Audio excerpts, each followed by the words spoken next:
invasion of Sicily. In these pictures you will see the naval side of the great Allied operation. This was just part of the biggest invasion armada in history, ploughing its way across the Mediterranean. An armada made up of scores of different classes of vessels, totaling over 2,000 ships in all. Transports, landing craft, escort cruisers, destroyers, small vessels, all of them protected by a strong force of battleships and aircraft carriers.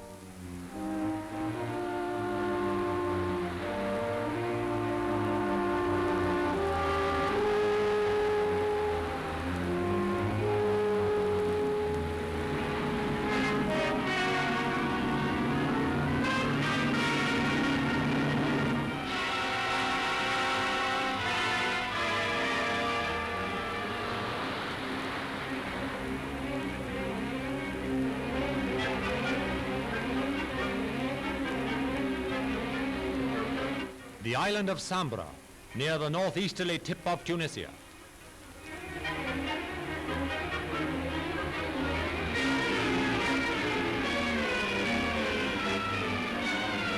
Passing Cape Bon itself.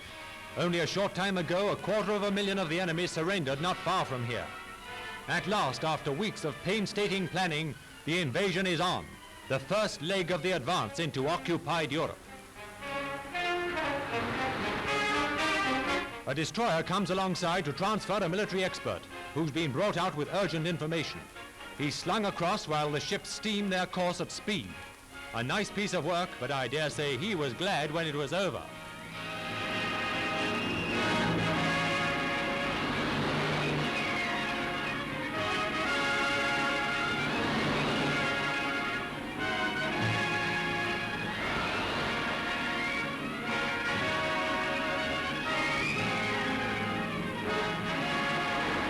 Aboard the ships of the Armada, life on the surface went on much as usual. Actually, of course, every man in every ship was keyed up to the last degree. Attack by enemy aircraft was expected at every moment, but a strong reception awaited any hostile planes that might elude the RAF and the Fleet Air Arm.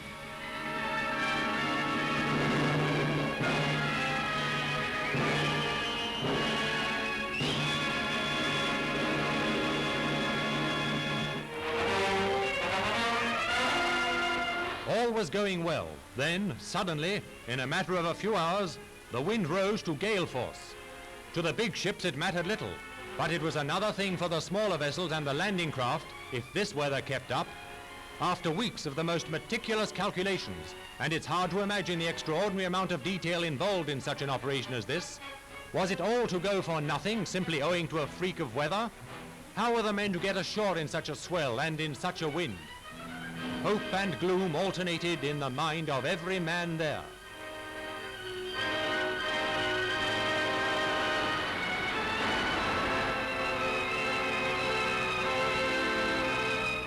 Then, as suddenly as it had arisen, the wind fell away. The miracle had happened.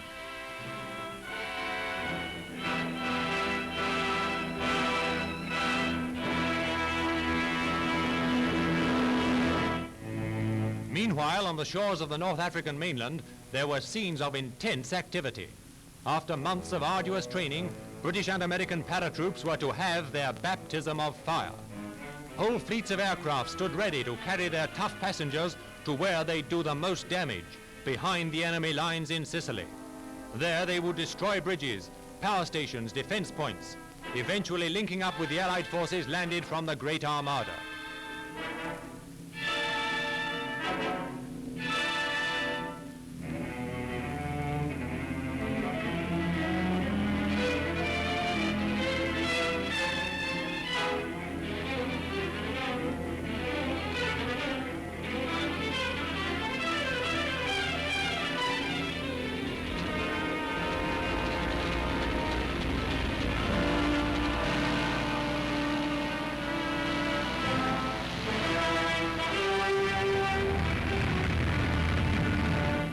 One by one, the great planes took the air for their appointment in Sicily.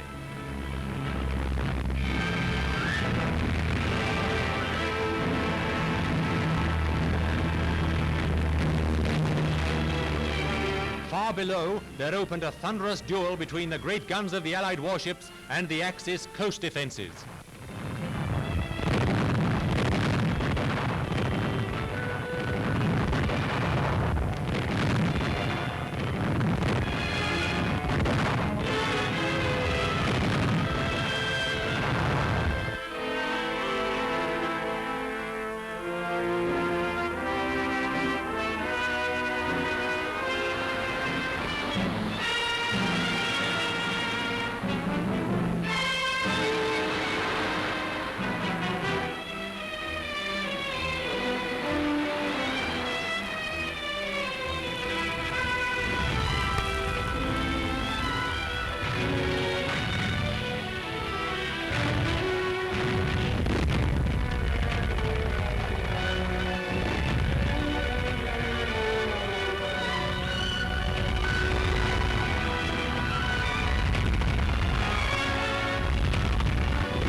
Soldiers from Canada.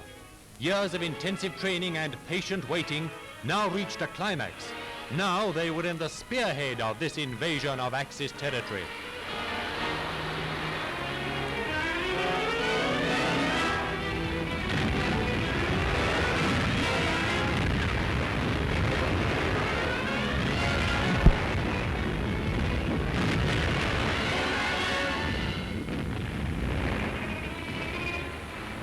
And on those Sicilian beaches, in the face of strong enemy opposition, were landed, as well as the Canadians, men of the United States Forces, the 8th Army, and a host of other British and Dominion fighting men, all under the command of General Alexander.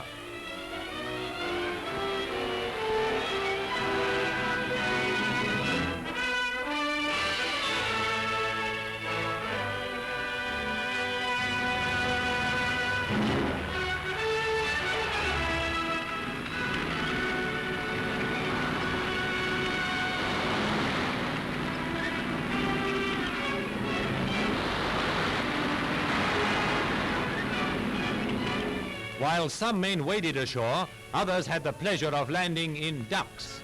They're amphibious, half-landing craft, half-lorry. It was quite a job keeping the camera steady coming ashore in one.